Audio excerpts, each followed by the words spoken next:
प्रभु का धन्यवाद हो। मैं पास्टर गब्रियल मरंडी आपके सामने नए मैसेज के साथ उपस्थित हूँ। प्रभु ने आज का दिन देखने का मौका दिया है, इसके लिए प्रभु को हम धन्यवाद देते हैं। और नया दिन प्रभु ने हमारे जीवन में जोड़ दिया है, इसके लिए भी प्रभु को हम धन्यवाद देते हैं। आज का मैसेज है स्वर्ग में आराधना। प्रभु का धन्यवाद हो। आइए शुरू करने के पहले हम लोग प्रार्थना करेंगे। धन्यवाद हो प्रभु जी, तेरी महिमा हो, तेरी प्रशंसा हो प्रभु जी। आज के सुंदर दिन के लिए प्रभु जी, तूने नया दिन हमारे जीवन में जोड़ दिया है प्रभु यीशु, इसके लिए हम तुझे धन्यवाद देते हैं। प्रभु जी, आज का मैसेज है स्वर्ग में आराधना। प्रभु जी, इस मैसेज के जरिए जगत के छोर तक तेरे सुसमाचार को प्रचार करने पाऊँ प्रभु यीशु। तेरा राज्य बढ़ने पाए, तेरी कलीसिया बढ़ने पाए, तेरे लोग आशीषित होने पाए प्रभु यीशु। हालेलुया। प्रभु जी, जो प्रभु जी बीमारी में है, कमजोरी में है, लाचारी में है, विपरीत परिस्थिति में है, घर में अशांति है, उन सब से तो निकास कर प्रभु यीशु। हालेलुया। अपने मार्ग पर चलाना प्रभु जी, ताकि प्रभु जी हालेलुया तेरी महिमा और तेरी प्रशंसा करते हुए पाया जाए। तेरी जय जयकार हो, तेरी महिमा हो प्रभु जी। इस विनती को यीशु के नाम से मांगते हैं, सुन और स्वर्ग में ग्रहण कर पिता। आमीन। Praise the Lord. प्रभु का धन्यवाद हो। सबको जय मसीह। आज का मैसेज है स्वर्ग में आराधना। हम लोग प्रकाशित वाक्य में से देखेंगे 4 अध्याय का 2 पद। इसमें लिखा है, तुरंत मैं आत्मा में आ गया और क्या देखता हूँ कि एक सिंहासन स्वर्ग में रखा है और उस सिंहासन पर कोई बैठा है। यहाँ पर यूहन्ना दर्शन देख रहा है स्वर्ग की बातों को, स्वर्ग में जैसे है उस चीज़ को यहाँ पर देख रहा है आत्मा में आ करके।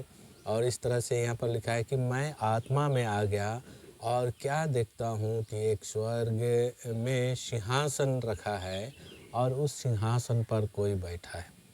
प्रभु का धन्यवाद हो। स्वर्ग में परमेश्वर का सिंहासन है और उस सिंहासन पर परमेश्वर बैठा है। उस चीज़ को यहाँ पर यूहन्ना देख रहा है आत्मा में, और परमेश्वर को देख रहा है और परमेश्वर की हर एक गतिविधि को देख रहा है, परमेश्वर की हर एक कामों को देख रहा है और परमेश्वर क्या कर रहा है और किस तरह से बैठा है, उन सारी चीज़ों को स्वर्ग में देख रहा है। प्रभु का धन्यवाद हो। और हम लोग दूसरा वचन देखेंगे, प्रकाशित वाक्य 4 का ही 3 पद।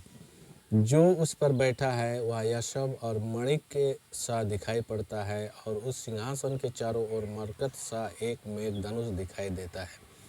परमेश्वर के चारों ओर यहाँ पर लिखा है यशब और मणिक के सा दिखाई पड़ता है और चारों ओर, सिंहासन के चारों ओर मरकत सा एक मेघधनुष दिखाई देता है।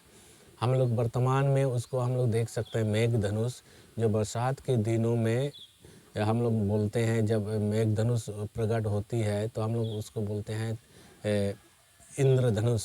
इस संसार की भाषा में हम लोग उसको बोलते हैं। प्रभु का धन्यवाद। वही स्वर्ग में स्थित है, परमेश्वर के चारों ओर स्थित है। और इस बात का प्रमाण है कि जब भी वर्षा होगी तो परमेश्वर ने जो उत्पत्ति में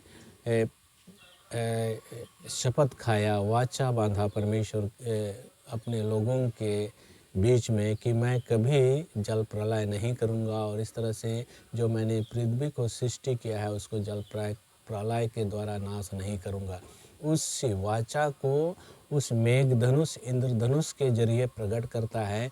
और वर्तमान समय में हम उसको देखते हैं।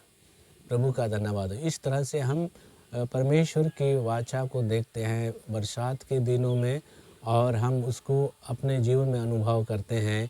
और वही मेघधनुष स्वर्ग में रखा है। प्रभु का धन्यवाद हो।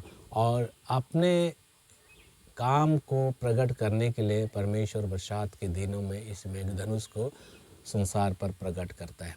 प्रभु का धन्यवाद हो। इस तरह से परमेश्वर अपनी कलाकृति को, अपनी वाचा को लोगों के सामने प्रकट करके अपने आप को यहाँ पर अपने दास के जरिए, अपने लोगों के जरिए, अपने पवित्र लोगों के जरिए इस संसार पर प्रकट करता है। प्रभु का धन्यवाद हो। हम लोग और देखेंगे तीसरा वचन, प्रकाशित वाक्य में से ही देखेंगे 4 अध्याय का 4 पद। उस सिंहासन के चारों ओर 24 सिंहासन है और उन सिंहासनों पर 24 प्राचीन श्वेत वस्त्र पहने हुए बैठे हैं और उनके सिरों पर सोने के मुकुट हैं। इस सोने के मुकुट जो पहने हुए हैं परमेश्वर के सिंहासन के चारों ओर बैठे हुए हैं और वे 24 प्राचीन है, यानी परमेश्वर के पुरने लोग हैं, परमेश्वर के दास हैं जो शुरुआत से आ रही है उसके सामने बैठ करके उसकी आराधना, उसकी स्तुति, उसकी महिमा करते हैं।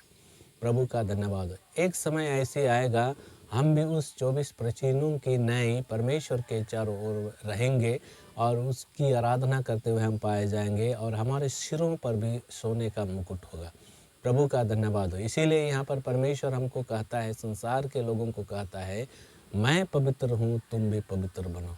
अगर हम पवित्र होते हैं, पवित्र बनते हैं, तो सच में उस 24 प्राचीनों की नई हम भी परमेश्वर के चारों ओर होंगे और उनकी आराधना करते हुए पाए जाएंगे और इस तरह से हमारे सिरों में भी सोने का मुकुट होगा। प्रभु का धन्यवाद, हमको इनाम के तौर पर हमको मिलेगा। प्रभु का धन्यवाद। इस तरह से हमारा जीवन होगा स्वर्ग पर और उन चीज़ों को यहाँ पर यूहन्ना दर्शन देख करके यहाँ पर देख रहा है और संसार पर प्रकट कर रहा है। बाइबल में लिख छोड़ा है और संसार आज पढ़ करके हम ज्ञान को प्राप्त करते हैं परमेश्वर की हर एक चीज़ों को। प्रभु का धन्यवाद। और हम लोग प्रवचन देखेंगे प्रकाशित वाक्य में से ही 4 अध्याय का 5 पद। उस सिंहासन में से बिजलियां और गर्जन निकलते हैं और सिंहासन के सामने आग के साथ दीपक जल रहे हैं, वे परमेश्वर की 7 आत्माएं हैं। प्रभु का धन्यवाद हो। परमेश्वर के सिंहासन में से बिजलियां और गर्जन निकलते हैं, यानी परमेश्वर जब भी बोलता है तो सामर्थ भरी वचन से बोलता है, जिसके कारण से उनके वचन के द्वारा गर्जन उत्पन्न होती है और इस तरह से लोग जो परमेश्वर के सामने उपस्थित होते हैं, भयभीत होते हैं और दंडवत करते हैं और इस तरह से जो उनके अनुयायी हैं परमेश्वर की उपस्थिति को जान लेते हैं